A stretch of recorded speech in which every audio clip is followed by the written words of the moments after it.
Ooh, here's a good one. Okay. In Matthew 7:15-16, it says, "Beware of false prophets who come to you in sheep's clothing, but inwardly are ravenous wolves. You will recognize them by their fruits. Are grapes gathered from thorn bushes or figs from thistles?" Sometimes. Like, I just highlighted that part. I understand what it means, though, because it's talking about you recognize them by their fruits. Like, if somebody sucks, they're not going to suddenly be, like, giving great advice or, you know what I mean, kind of thing. That's big. Like, friends, oh my gosh, the amount of times that I hear, like, and a lot of Like, it, bad advice. a lot of it will come from, like, you know, non-Christians talking about their other non-Christian friends and then their advice that they're like giving, when and I'm like, Christy says, like, "Oh yeah," they're like, "Oh, I hear my friends giving my other friends advice," and they're like, "That's not that good advice." No, like the other night, like last night when these girls were talking, someone was like, "Yeah, I told this one friend, which now I regret it, that if somebody fights her, to fight her back." And I go, nice. "No, actually, let's not do that." 14, man. What I was like, she was saying that, and I went, "Your dad yesterday, he said." Sorry, Pastor Steve. No, you're fine. Your father. He said, oh, he was talking about somebody gave him a compliment at some point, like some things were going like really great in his life, and he said, "You're bearing fruit, brother." That, if somebody said that to me as a compliment, that would be like the best compliment ever, in my opinion. Yeah, I think that's good. I think of like how, I don't know, I think it's just also like with how everything is shared nowadays, it's so easy to get like incorrect information. And it's such a big thing of where I was thinking about the good old cult of Mormonism all the way on the way over here. And my favorite cult. And I was just thinking about how, like, because their whole thing is like, oh no, they believe the Bible, but they also believe in like the Book of Mormon or whatever. They believe that like he whatever did all this crap.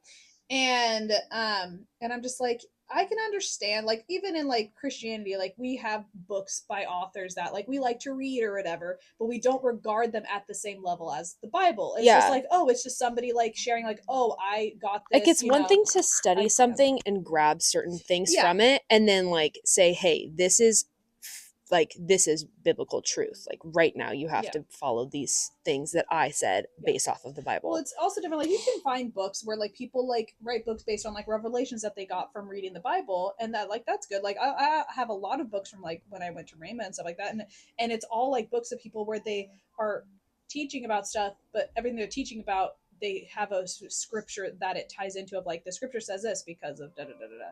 Where like for them it's just like, well, it's also like, but what this book says. I'm like, well, is that in the Bible? Well, you can make it work. It's like, no, you shouldn't have to make it work. And that's where the whole thing of is, I think, of where people can start regarding certain things over the Bible when you shouldn't. And it becomes, and it's super easy nowadays because you can just find anything online. Like, like people also, I think that they like to hook onto things that in the end doesn't matter.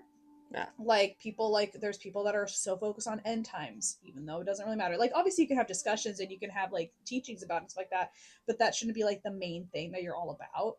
Like there's people that get hooked on to like, what did Jesus write in the dirt? And I'm like, I don't think it matters. Do you know what I mean? Yeah. Like it's certain things I'm like, I don't think that's gonna save anybody. I don't think that's gonna give someone salvation. There's things that like are great conversations to have. Like my dad loves talking about like end times and other stuff with people, but like, is that like a main sermon, like a series that he's ever going to do in church? No, because it doesn't like bear fruit in the same way. Like it's kind of like how he does certain things on Wednesdays, because that's more of like a teaching thing. It's not like we're, like it's a different purpose for that. I feel like those kinds, like, I think it's fine to have controversial opinions in Christianity that don't. I've actually had a conversation with him about this, but like, it's fine to have like your own opinions that you're like, this is like a biblical thought, but it's not like it's a full on gray area. Like there's nothing about it, and we will never know until we get to heaven. And even if we get to heaven, we're not even gonna care about it.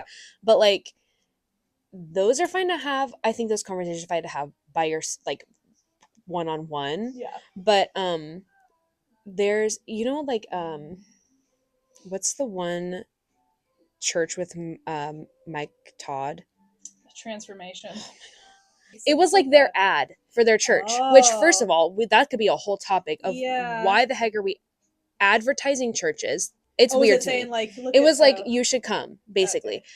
I mean, like, I yes and understand you're saying no. it's a specific thing of where It's, it's more like produced as like, come to our church because look how good it looks and yes. how You flashy know it what is the and all whole the thing amenities was? we have. It was about him losing weight and getting in shape. And it was like Oh, I this heard about this. transformation.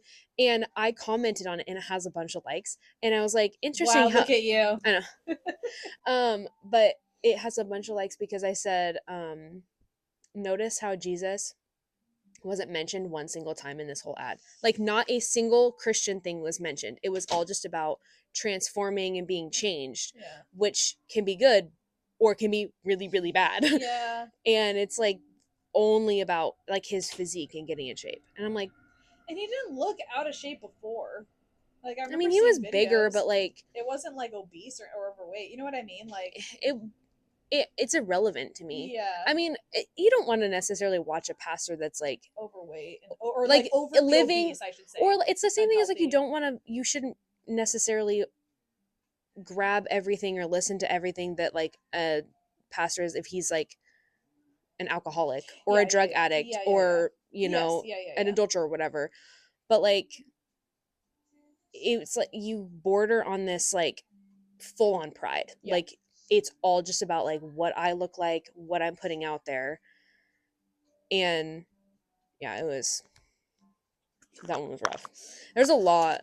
I see a lot of them online. Yeah. And it's really scary online because you get like the clips of certain sermons and you're like, oh, that's really good. And then you see it and same thing with like in the opposite, where you see something really bad and you're like, And that's it's just horrible, I taken don't out of like that. context. And then you see the whole thing and you're Yeah. like, oh, that's not what they meant. But then you see the other side where like I've seen stuff that Mike Todd has said, I'm like, oh, that's good. And then you see the whole clip and you're like, he's wacky, like whacked up. But anyway. Yeah, I don't go to that church, but okay.